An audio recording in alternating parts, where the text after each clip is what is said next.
문재인 대표는 먼저 혁신안 실천에 모든 노력을 다해 부산에서 우리 당 총선 승리의 바람을 일으켜 주십시오. 우리 당을 이끌었던 정세균, 이해찬, 문희상, 김한길, 안철수 의원 등 전직 대표들에게 요구합니다. 당의 열세지역 출마를 비롯한 당의 전략적 결정을 따라 주십시오. 예, 지금 들으신 대로 새정치민주연합의 혁신위원회가 어제 마지막 혁신안을 발표했습니다.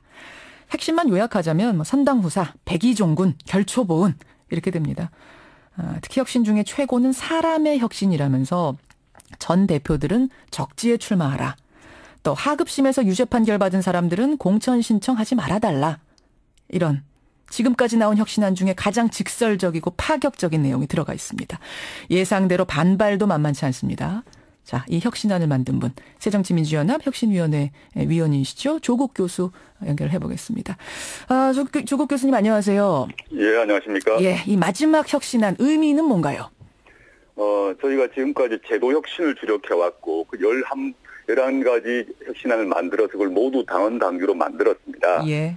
근데 총선 승리를 위한 것이 정당의 본연의 목표인데, 제도 혁신을 한 것들은 그것을 위한 발판을 만든 것이거든요. 예. 그 발판을 만든 것에 기초해서 무언가를 다른 걸 해야 되는데, 그러려면 이 당이 달라졌다라는 강력한 인식을 당원과 지지자들에게 던져줘야 한다고 보았고, 그러려면 전 현직 당대표분들이 솔선수범해야 된다라고 보았습니다. 예, 솔선수범. 그분들부터 솔선수범해서 전체적인 어떤 흐름을 바꿔야 한다 이렇게 보신 거군요. 네, 그렇습니다. 예. 그런데 그 인적 쇄신 부분, 그 부분이 사실은 전체 혁신안 중에 가장 민감한 부분이 됐습니다.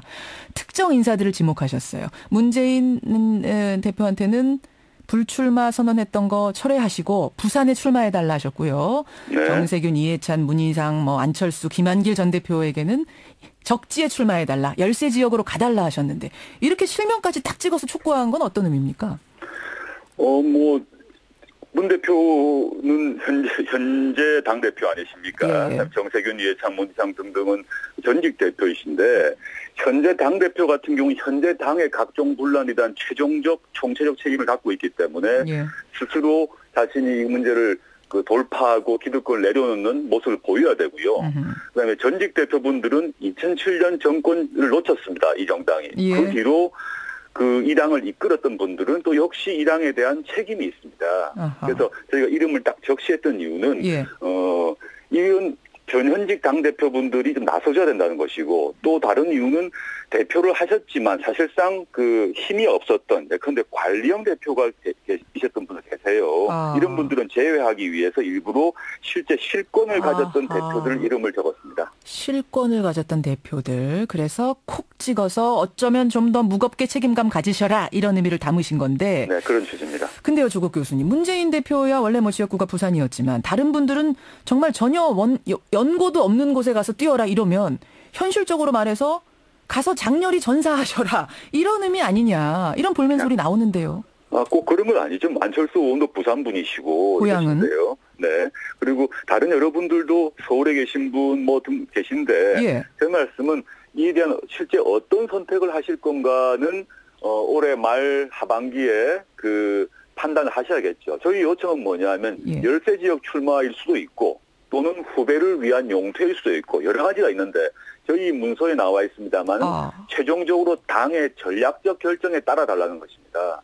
그러니까 용퇴가 됐든 적지로 가는 것이든 결국 당이 결정하는 그 모습대로 좀 따라 주십시오. 이분들은 이런 의미. 그렇죠. 이분들에게 이미 당대표도 하셨고, 예. 이미 명망도 높으시고, 이러신 분들이, 근데 총리도 하셨고, 예. 대통령 비서실장도 하셨고, 이런 분들인데, 이런 분들이 내년에 재선 한 번 더 하는 게 무슨 의미가 있겠습니까? 이미 충분히 훌륭하시고, 충분히 역할을 하셨던 분이라면, 예. 이제 당의 승리를 위해서 어떤 결정이든 간에 최종적 결정에 따라 달라, 이런 취지입니다. 담사에 나온 분석들을 제가 쭉 보니까요. 정세균, 김한길 전 대표는 현 지역구가 이미 야당의 열세 지역이다. 그러니까 쉽지 않은 적지로 분류가 될 수 있어서 그분들은 거기 계속 계셔도 되는 거 아니냐 이런 분석 나오던데 어떻습니까? 그 분석은 누가인지 모르겠습니다. 저희하고는 생각이 다르네요. 그런가요? 그분들 지역구 열세 지역 아닙니까? 그분들도 어딘가 다른 데로 사지로 가셔야 되는 건가요? 지금 아까 말씀드렸듯이 열세 지역에 간담한 돼 있는 게 아니지 않습니까? 저희 문서를 보시면 예. 열세 지역이건 후배를 위한 용택은 여러 가지를 적시를 하면서 아하. 최종적으로 전략적 결정을 하라. 그 당이 할 것 아니겠습니까? 네. 특히 공관위가 하시겠죠. 예. 공관위에서 하게 되면 그게 승복해달라는 것이죠. 승복해달라. 이왕이면 이분들이 아예 용퇴까지 하시기를 바라시는 걸까요? 그러면 사람별로 다르다고 봅니다. 사람별로. 이분이 출마를 하셔서 역할을 하실 분이 계시고 어허. 또 용퇴를 하실 분도 있다고 생각합니다. 안철수 전 대표 입장이 나왔습니다. 나는 지역 주민과의 약속을 지키는 게 더 중요하다. 지금 내가 뽑힌 이 노원 지역구, 이곳에서 주민들하고 내가 여기서 뼈를 묻기로 말하자면 약속을 했는데 이걸 버리고 가는 것은 국민과의 약속을 깨는 것이다. 어떻게 생각하세요? 그 작은 약속, 또 지역 구민과 약속 매우 소중하다고 생각합니다. 또 안 의원께서 신의의 정치인이시기 때문에 쉽지 않으실 거라고 생각합니다. 예. 그렇지만 전직 당대표로서 또한 아주 유력한 대권 주자로서 예. 그 노원 지역 구민 외에 당 전체의 승리를 위해서 한번 고민해 보시면 어떨까라고 해서 저희가 고언을 드렸습니다. 만약 그럼에도 불구하고 끝까지 거부하신다면요?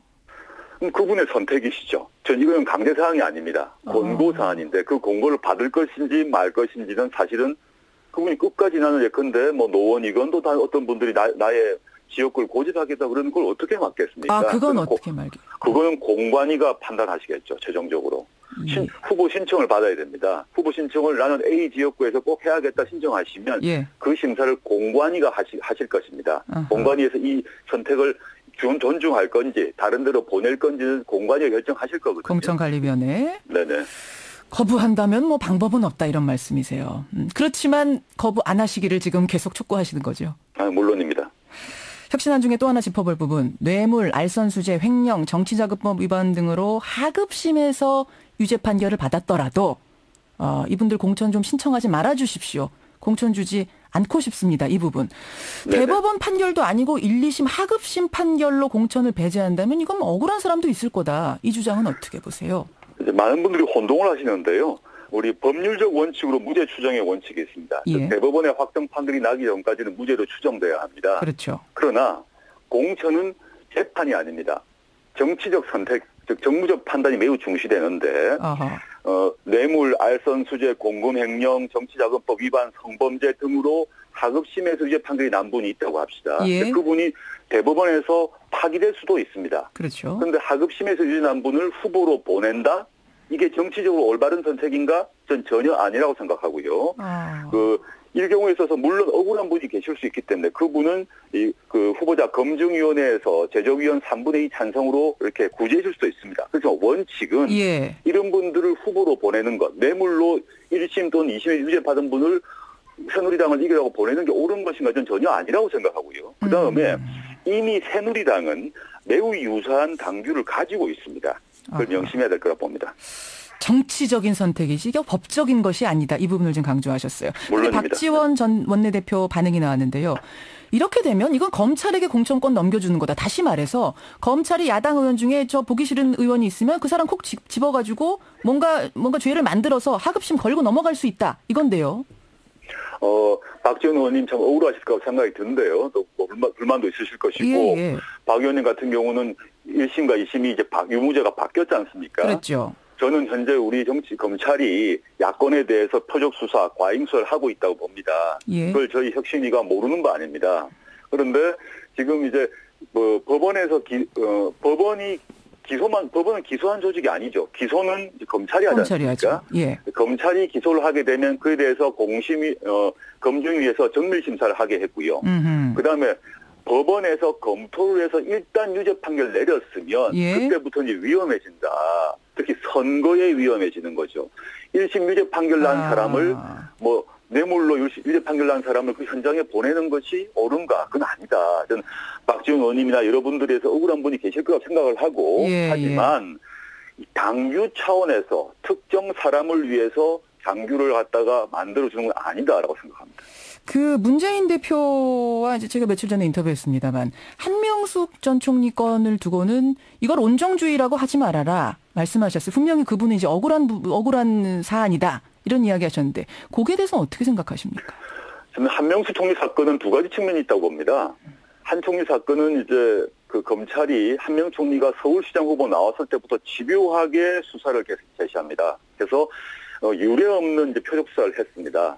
그래서 이 수사 자체의 방법이나 기법이나 이건 정말 문제가 있다 생각하고 있습니다. 예. 그리고 실제 근데 지금 이제 최종 유죄 판결이 났습니다만은 예. 그 돈을 줬다는 사람이 계속 진술을 번복했고 그리고 수사를 몇십 번을 검찰에서 불렀는데 예. 실제 기록이 남긴 건 한 5번밖에 되지 않습니다. 이 점에 문제가 있는데 근데 최종적으로 대법원의 유죄가 났습니다. 예. 그렇다면 이 점은 그 법률적 문제와 떠나서 이제 존중할 필요는 있다라고 생각합니다. 이 충분히 동시에 있다라고 봅니다. 그러니까 한 전 총리라고 할지라도 결국 정치적인 선택을 할 때는 뭐 어느 누가 됐든지 마찬가지다 이 말씀이시군요. 물론입니다. 물론이라. 그 과잉 수사, 표적 수사의 희생양이지만 유죄 판결이 났기 때문에 예. 유죄 판결이 났다면 그걸 존중해야 된다고 봅니다. 그 안철수 전 대표는요. 대법원에서까지 이렇게 유죄 판결을 받은 분 같은 경우에는 제명해야 된다 이런 이야기 하셨어요. 그거에 대해서 어떻게 보세요? 그건 사안별로 다르다고 봅니다. 그 사안 자체가 어떤지 실제 검찰의 수사, 기소, 그다음에 대법원 판결 내용을 꼼꼼히 검토하고 난 뒤에 봐야 되는 것이지 일률적으로 뭐 제명한다거나 그건 좀 아니지 않을까 생각합니다. 그건 좀 아니다. 또 하나 지금 논란이 되고 있는 건 조경태 의원입니다. 특별히 어디 뭐 기소가 된 것도 아니고 재판받는 것도 아니고 더 이분이 탈당 선언한 것도 아닌 상황에서 해당 행위라고 규정 짓는 거 기준이 좀 애매하지 않느냐. 조경태 의원은 이렇게 말씀하시더라고요. 반대파 목소리 수용 못하는 혁신이야말로 해당 행위자다. 이런 반응 나왔습니다. 어떻게 답하시겠습니까?